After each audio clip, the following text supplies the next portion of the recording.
Hello and welcome to another Daily Muppet. In today's video, we're going to talk about what else but the takeover as we move into what might be the fifth or sixth supposedly decisive week in the takeover process so far. But surely this time it's the one. I'll talk about maybe it's the case, but one of the concerns that I have about that being true as well, and a fair bit of transfer things too, and just some general talk as well as we get into it. So let's start. So first of all, in the takeover race, since the last video, in the last video we talked about Qatar's new bid.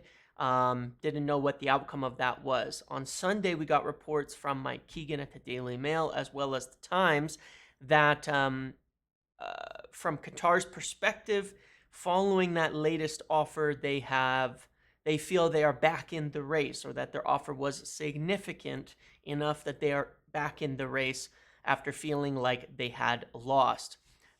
It doesn't give an indication in the article of who is in the lead or anything like that at the moment, but that Qatar back in the race after feeling like they had lost.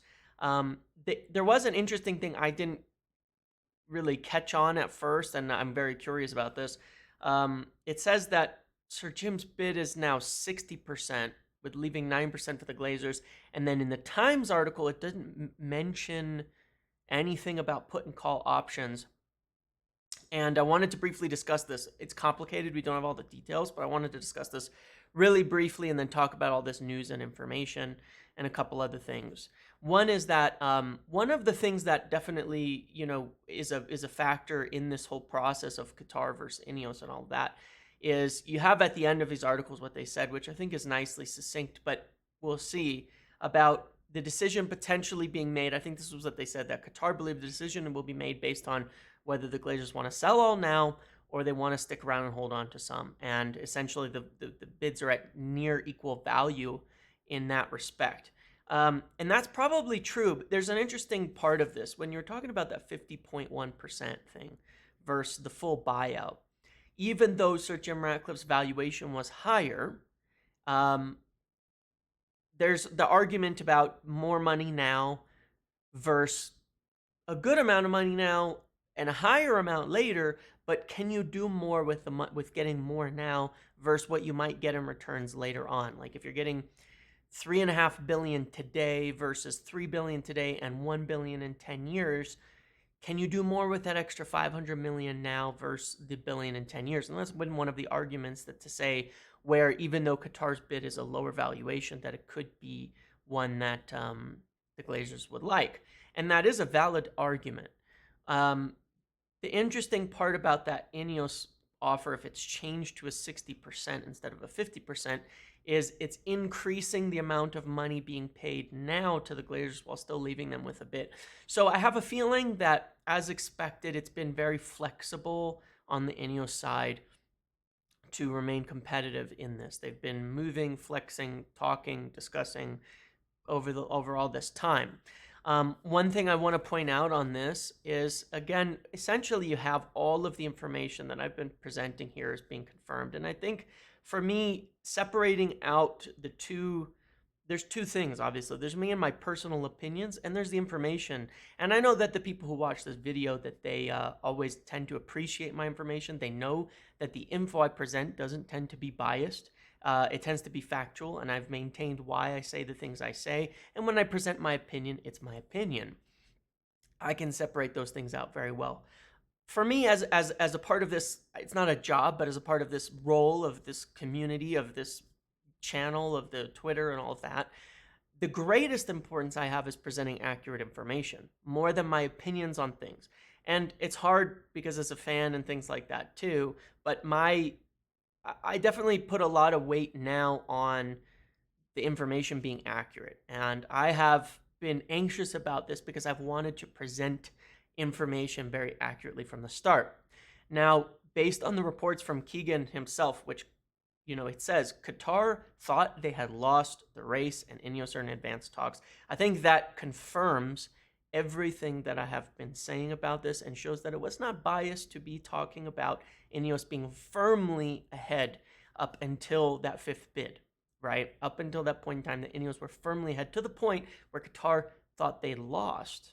That's confirmed from Qatar themselves. So hopefully that just helps with, it helped me to confirm that my perception of and information on the deal was accurate.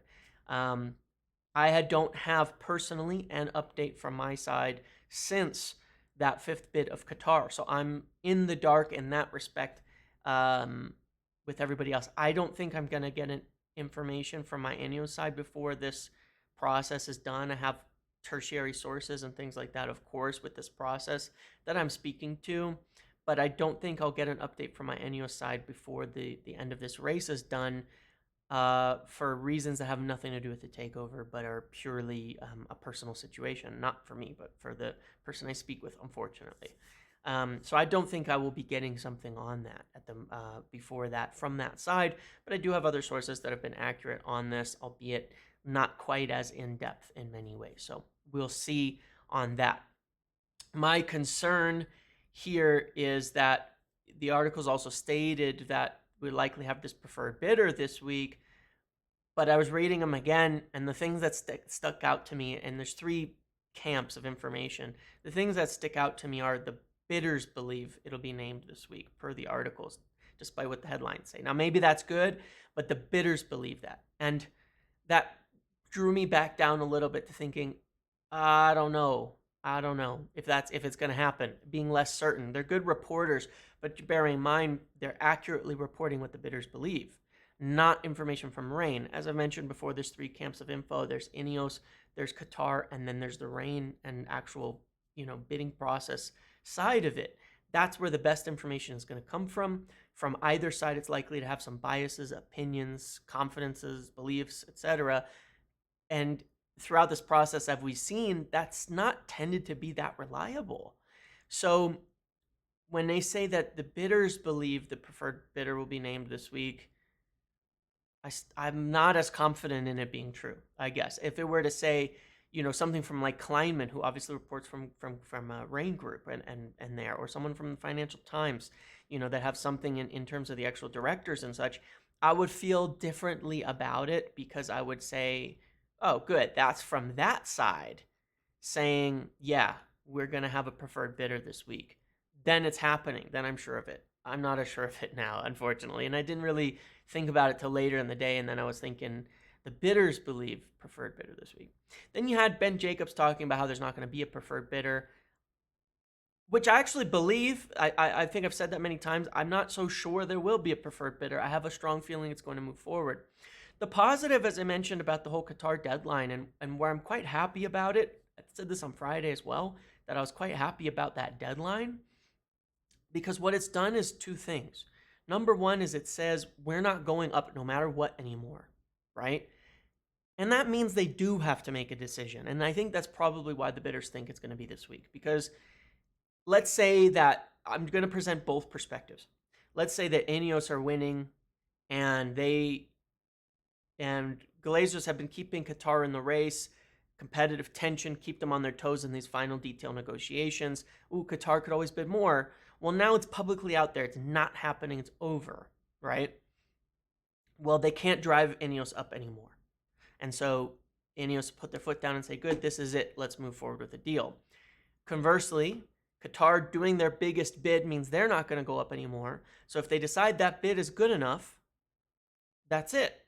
They're not going to go up further, so there's nothing to discuss. You go ahead and you accept it, right?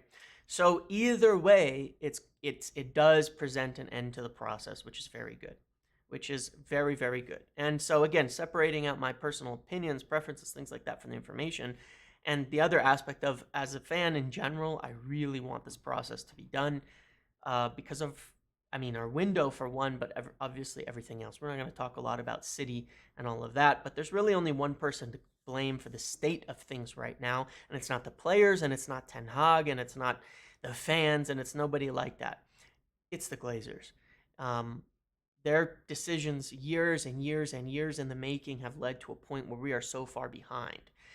United have spent 1.2 billion on transfers, as much as City, with a much higher net spend because we're terrible at selling too, and are so far off with the same amount of investment. So far off. And the only people to blame for that is the Glazers, who ultimately pull the strings, hold the chains, and make the final calls on virtually everything, including ignoring proper advice, including not hiring the people that have been needed in different positions, including so much that has made it difficult for United to function the way that it is. And to give some perspective on this, we've obviously seen that there was a whole lot of advancement on bids, or sorry, in terms of discussions and in terms of talking with transfers and talking with agents and lining up deals and all that. And we'll talk through some of them. And then now what? We're sort of at that point again where it's June 12th. In years past, we've had signings by now. I try to find that. I did a rundown essentially. Last year was the latest we'd signed someone in a long time, and most years we'd been making signings. United had been making signings by mid-June, their first signing. We don't look close to signing anybody right now. Not like close, like it's imminent. We don't look close to signing anybody.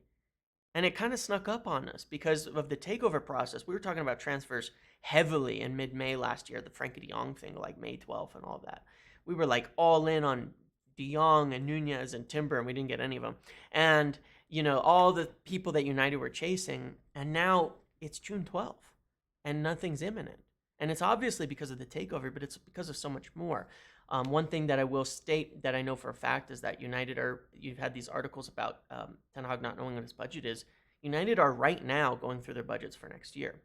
And that's not that weird for a business, but for a football club, it's crap that the budgets and things are not decided as of June 12th, because a football club needs to operate in a different manner than it's just different to a general business. And this is part of the problem with the Glazers from the start. Budgets are being done today. And I mean today, like as we're speaking, budgets are happening through at Manchester United across the board. So it's like it needs resolution. It needs competence more than anything else. What this club needs is competence. It needs people coming in who care about it as a football club and making competent decisions. There's going to be FFP, there's going to be caps, there's potentially hard caps, there's things like that.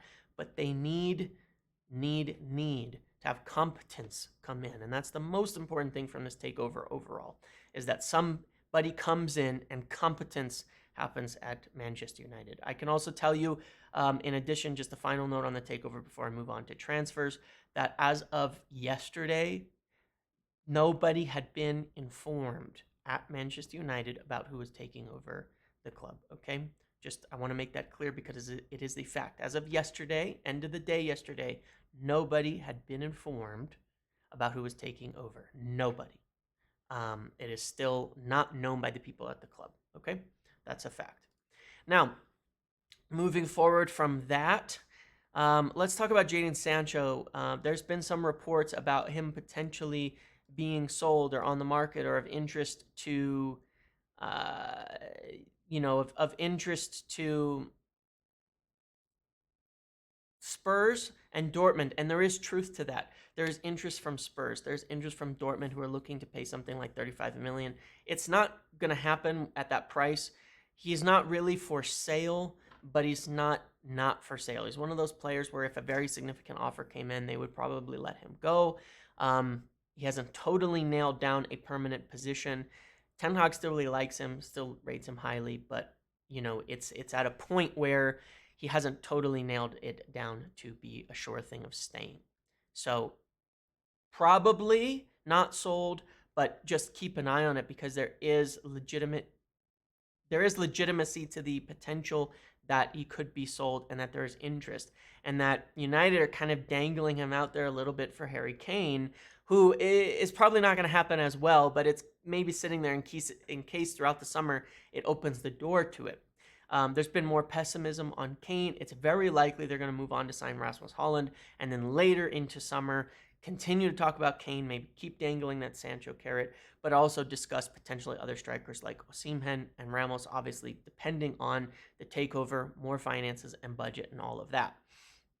So that's what's happening in those areas. They've still been progressing. They're still in talks for Mount. They're still working on a bid. They're still moving forward on that. They're starting talks, essentially a little more details on Hojlund, but they pretty much know exactly what it will take. I need to pronounce that right because everybody corrected me and they told me what it was because I've actually rarely ever heard the name. Rasmus Hojlund. Hojlund, right? That's how you pronounce it. Rasmus Hojlund. So they're starting talks on him in more depth.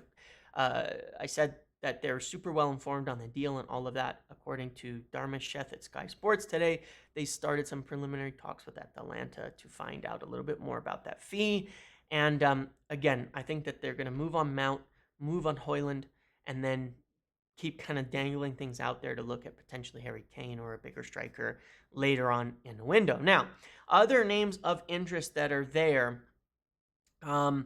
There was a small, I was told last week to kind of keep an eye on the Costa situation because of what was happening at Porto.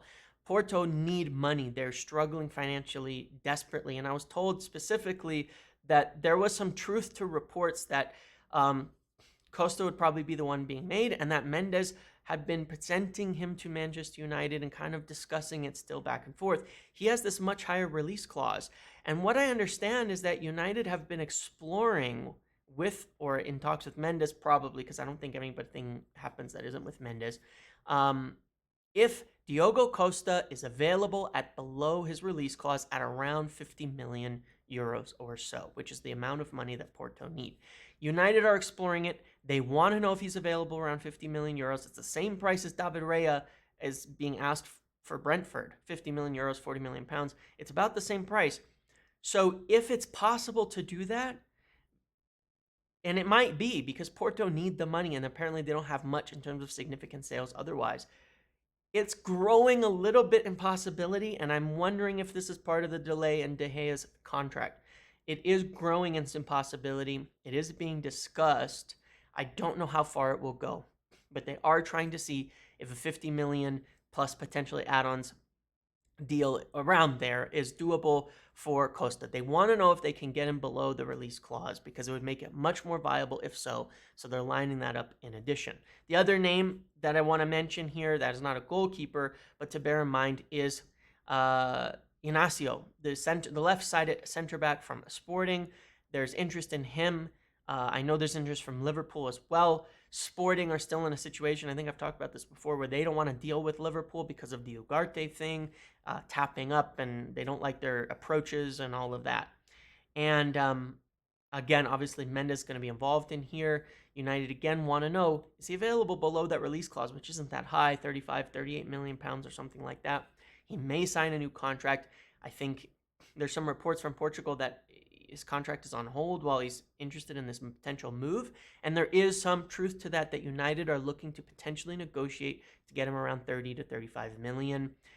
He would be a left-sided center back, so you'd have Varane, Lindelof, Martinez, Inacio, left-footed, two left-footers, two right-footers, the balance that Ten Hag likes. Then Luke Shaw doesn't have to slide in there as a backup. There's potential here. There's potential on this name to be a real one. Again, obviously, with Maguire leaving, I think it makes a lot more sense. He's only 21 years old. He wouldn't be that expensive.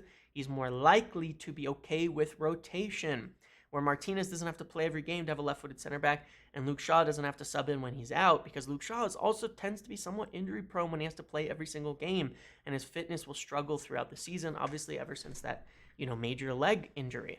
So keep it in mind.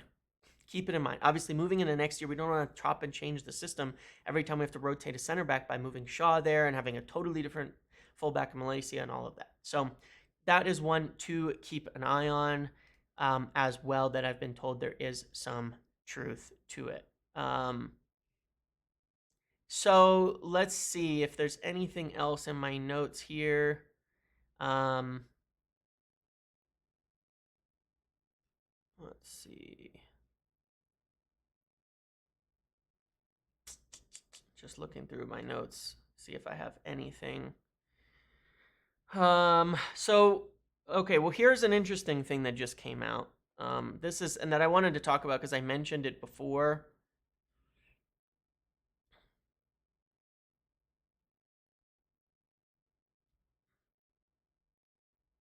Yeah, I want to just mention this really quickly about the spending caps.